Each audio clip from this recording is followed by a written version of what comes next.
El Señor esté con ustedes. Y con tu espíritu. Evangelio de nuestro Señor Jesucristo, según San Marcos. Gloria a ti, Señor.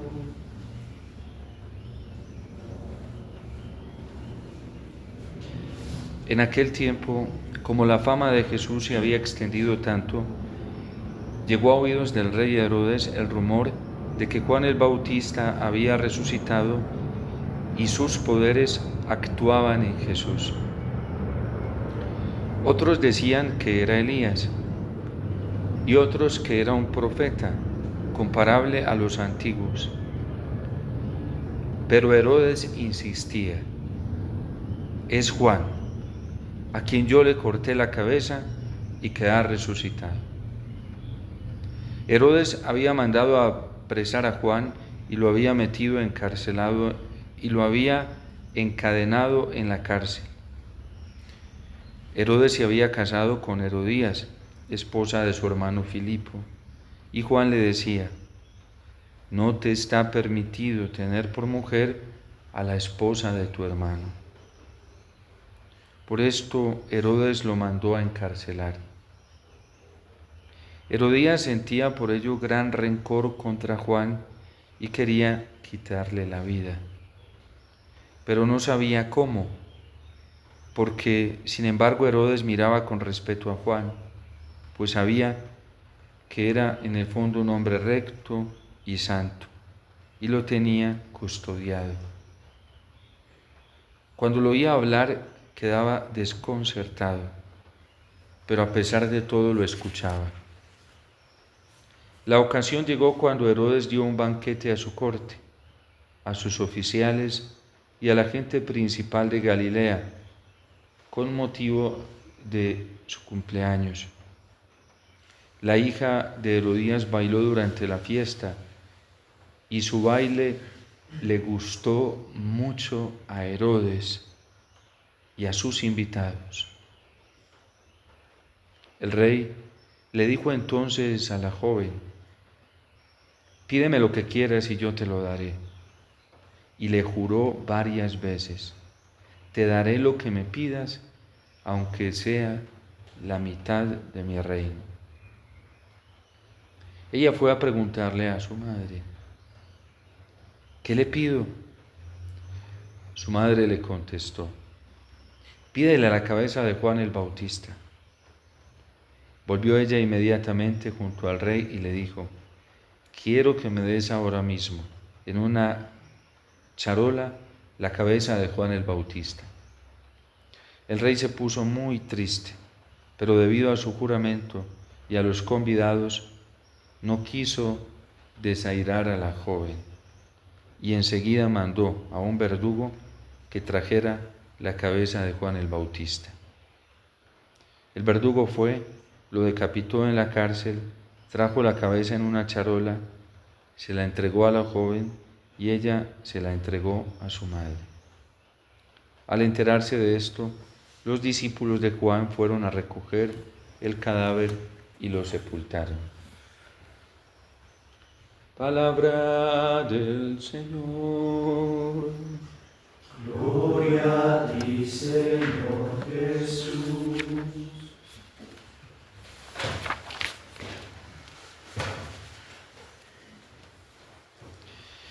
Con estas hermosas palabras describe la palabra del Señor hoy qué fue la vida de David. Dice que fue como la grasa que se aparta para los sacrificios. Es una figura muy hermosa que utiliza el Antiguo Testamento para describir lo que es una vida totalmente entregada al Señor y que se orienta en pura fidelidad y amor al Señor.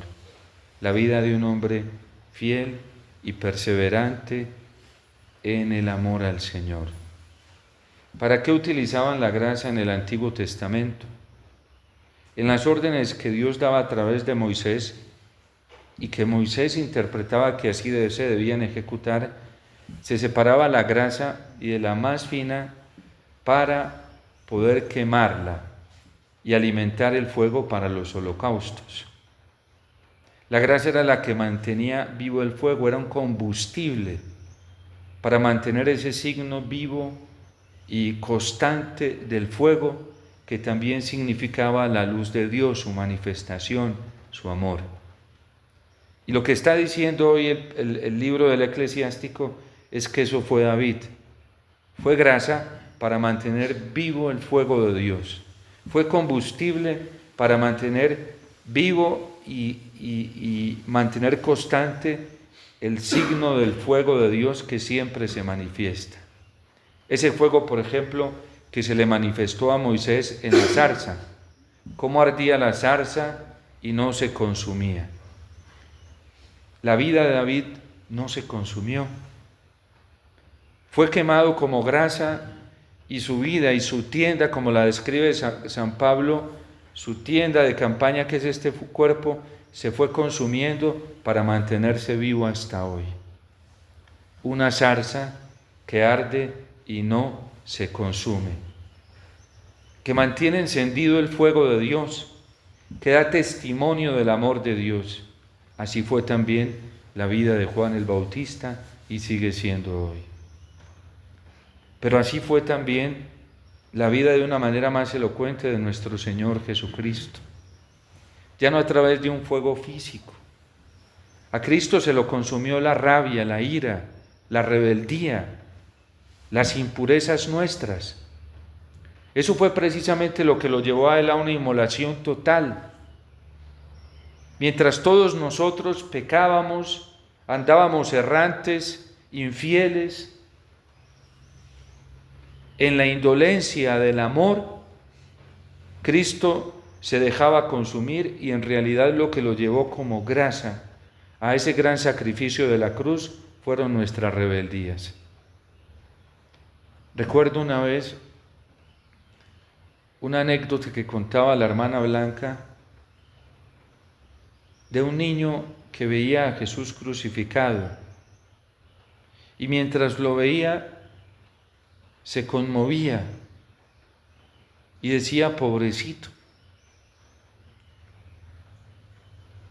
Expresiones que quizás muchos de nosotros hemos escuchado en niños cuando miran a Jesús crucificado. Incluso hasta algunos llegan a decir: ¿y por qué no lo bajan de ahí? ¿Por qué no bajan a Jesús de la cruz? ¿Por qué no le evitan tantos sufrimientos? Incluso cuando vemos que se trata a Jesús en la Eucaristía de una manera a veces tan fría, tan déspota, tan indolente. Incluso hay cristianos que a la manera humana quisieran evitarle todos estos sufrimientos a Jesús. Y algunos no solamente se llenan de indignación, sino que a veces hasta de rabia, porque salen a la luz las pasiones desordenadas. Para evitarle un sufrimiento a Jesús, para evitar que sea tan maltratado, por ejemplo, en la Eucaristía, para evitar que sea reducido, como decía el Papa Benedicto XVI, a un simple gesto ceremonial, porque hay gente que comulga simplemente por el hecho de ir a misa, por el hecho de estar en la Eucaristía, por el hecho de participar en una liturgia, pero no comprometerse con ella.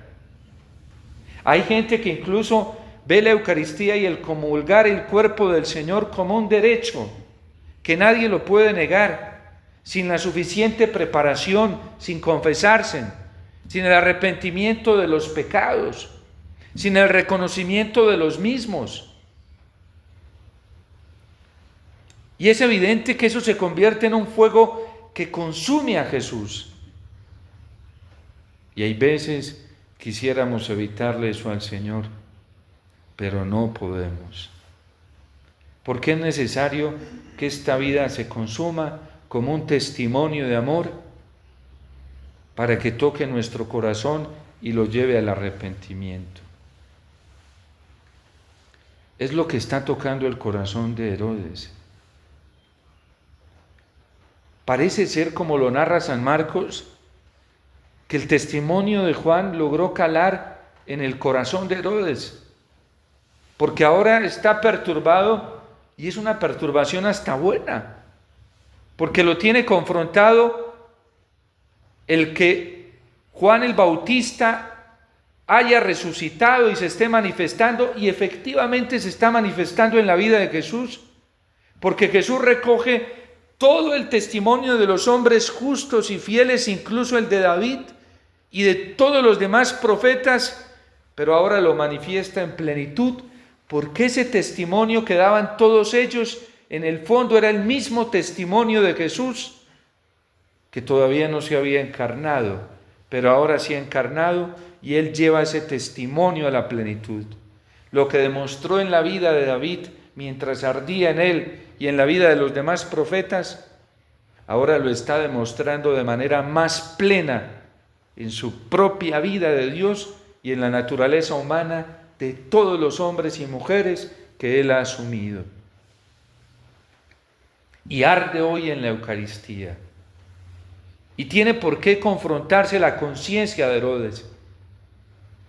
Y esto es muy lindo, porque en medio de la resistencia, de la rebeldía de Herodes, parece ser que esa palabra de Juan y ese testimonio de Juan y esa corrección de Juan que le costó asumir a Herodes en su momento, incluso llevó a que él mismo tuviera la iniciativa de meterlo en la cárcel, aunque no lo quería matar, pero lo metió injustamente en la cárcel. El odio de Herodías llegó más allá porque pidió fue su muerte. Esas resistencias a las que se enfrentan tantos cristianos que hoy en el mundo dan testimonio de la fidelidad a Dios y que son valientes y se atreven a corregir y a denunciar el pecado y asumen las consecuencias de esa denuncia.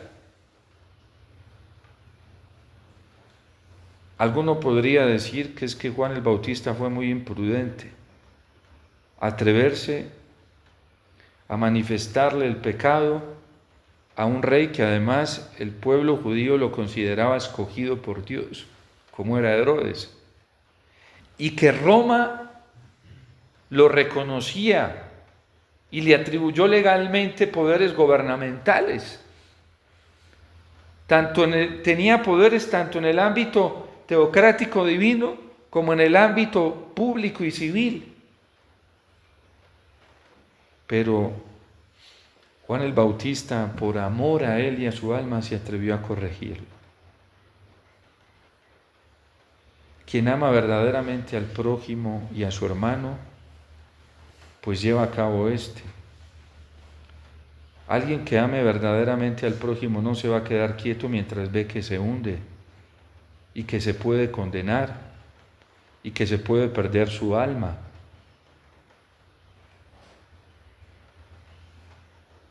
Esto nos sirve tanto el testimonio de David, que incluso cuando amó tanto a Saúl, no se privó de corregir y decirle que lo que estaba haciendo no era correcto.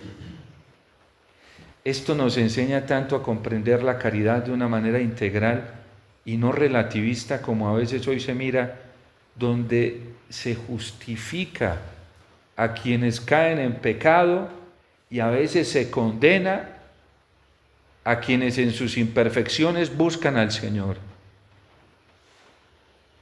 Vivir la verdad en la que vivió Juan el Bautista, que es una caridad integral, la verdad en el amor en la verdad, como lo ha sostenido el Papa León XIV hace poco a los miembros de los tribunales eclesiásticos en la Santa Sede. No a una misericordia que justifica a unos y condena a otros. No a un amor que pasa por alto las cosas graves y hunde a otros por ser imperfectos.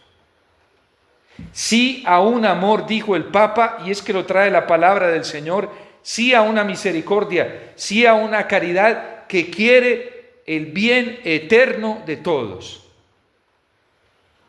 Y que no, incluso cae muchas veces en el pecado de la adulación y de la omisión, de los errores de algunos, con una falsa concepción de vía caritativa y se les pasa por alto incluso infidelidades graves, que no las pasó Juan el Bautista. Con razón dice San Gregorio Magno, para nosotros los pastores, hay de aquellos pastores que callan cuando deben hablar y hablan cuando no deben hablar.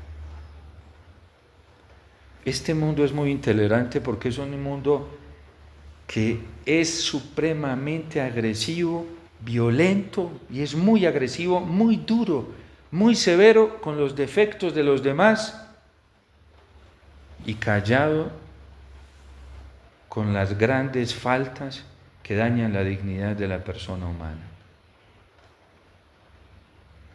Hay gente que es así agresiva, severa, rigurosa ante los defectos de los otros, pero muy mansa, muy suave, muy tierna, muy dulce, muy compasiva, muy caritativa con los pecados graves, que sí dañan la dignidad de la persona humana, que la destruyen. Este mundo, por ejemplo, no pasa por alto que alguien le haga una corrección de un pecado a otro. No lo pasa por alto. Dice que eso es falta de caridad, dice que eso es condena, que eso es estar juzgando, y nunca reconoce eso como estar amando y estar haciendo un acto de caridad. Y condena, incluso condena a quienes obran así. Incluso dentro de la iglesia hay quienes mandan al infierno a quienes denuncian al pecado y llevan a la santidad y al cielo y a la gloria más alta a quienes se quedan calladitos frente al pecado. Ese es el problema cuando nosotros no adquirimos esa visión del amor en la verdad como la tiene Juan el Bautista, como la tiene Cristo, como la tiene el Padre Celestial. Ese es el problema de no sanar un corazón con la verdad del amor de Dios y a veces sanarla con la verdad del amor meramente humano, relativista. Porque ¿qué pasa con este mundo? Que busca la justificación en la caridad humana, no en la caridad divina. Y cuando nosotros somos justificados por la caridad meramente humana, sin la referencia absoluta de la caridad en la verdad divina que es la del Padre, nos terminamos siendo muy injustos sin saberlo. Y terminamos siendo muy dañinos sin saberlo. Para Herodías, Juan el Bautista era un hombre que no podía venir de Dios. Herodes tambaleaba entre que sí y que no. Y se demuestra tanto su ambigüedad que lo metió a la cárcel injustamente. Pero ahora esta muerte, este sacrificio, esta grasa ofrecida en el holocausto, este amor en la verdad está dando frutos. Y tiene inquieta la conciencia de Herodes en la persona de Jesucristo. No tengamos miedo de vivir la verdad en el amor. No nos dejemos intimidar por este mundo que es tan relativista con el amor.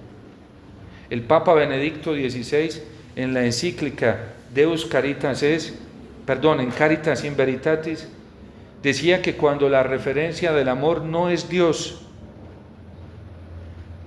cuando la referencia del amor no es el amor que está en la Sagrada Escritura y en el Evangelio, el amor de los profetas, el amor de Cristo, el amor de los apóstoles, cuando la referencia del amor no es el amor de los sacramentos y sobre todo el de la Eucaristía, cuando la referencia del amor es este mundo humano que ama, quiere y trata bien a todo el mundo. Dice que el amor se convierte en un envoltorio vacío, que todo el mundo puede llenar con el contenido que quiera. Hagámonos esta pregunta. ¿Con qué clase de caridad miramos hoy nuestra vida nosotros? ¿Con la de Dios o las de los hombres. La caridad de Juan es la caridad de Dios y fue capaz de denunciar el pecado porque tiene el amor de Dios en su corazón. La caridad de Herodes no. Y también tiene amor.